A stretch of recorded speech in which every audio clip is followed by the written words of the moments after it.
আসসালামু আলাইকুম। Taiba and নুরেন্স daily life এ সবাইকে স্বাগতম। আশা করি তোমরা সকলেই অনেক অনেক ভালো আছো। আল্লাহর অশেষ রহমতে আমিও ভালো আছি। আজ আমি তোমাদের মাঝে হাজির হলাম একটা স্পেশাল দই রেসিপি নিয়ে।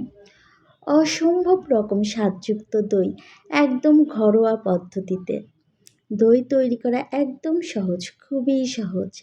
আজ আমি 2 লিটার দুধ দিয়ে দই তৈরি করছি। আর এই দই নূরের বাবা বাড়ি থেকে এনেছে। দুধটা ছিল একদম খাঁটি, ভেজাল মুক্ত। আসলে আগে ভাবতাম দই বানানো মনে হয় অনেক কঠিন, সম্ভব নয়।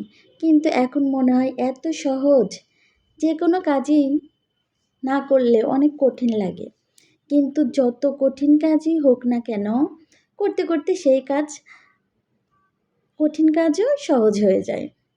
আমি 2 লিটার দুধ, এর মধ্যে 1 লিটার ফ্রেশ পিওর পানি মিক্সড করেছি। তারপর ইলেকট্রিক চুলায় দুধ বসিয়ে কিছুক্ষণ জাল দেওয়ার পর হাফ টেবিল চামচ বেকিং সোডা মিক্সড করেছি। বেকিং সোডা দিলে দইয়ের ঘনত্ব বাড়ে, কালারও সুন্দর, কালার অরিজিনাল আসে। এরপর আমি দুধ জাল দিচ্ছি। দুধ ভালোভাবে বলক আসলে এতে 250 গ্রাম লাল চিনি দিয়ে দিলাম। এখন শুধু দুধ চা দেবার পালা। প্রায় ঘন্টা 2 আড়াই জাল দিব। আমি যেহেতু ইলেকট্রিক চুলায় দই তৈরি করছি, এজন্য দুধ পড়ে যাওয়ার ভয় নেই। দুধের কালার চলে আসলে, দুধ অনেক ঘন, একটু আঠালো হলে দুধ চুলা থেকে নামাবো। মানে 2 লিটার দুধ আর 1 লিটার পানি সব মিলে যখন 1.5 লিটার হলো, তখন আমি দুধ চুলা থেকে নামালাম। চুলা থেকে নামানোর পর দুধটা একটু ঠান্ডা করব। দুধের মধ্যে হাতের আঙ্গুল দেওয়া যায় এমন হলে বীজ দই 1 কাপ দিয়ে ভালোভাবে নাড়ব। অনেকক্ষণ নাড়ার পর একটা অ্যালুমিনিয়ামের পাত্রে দুধ ঢালবো।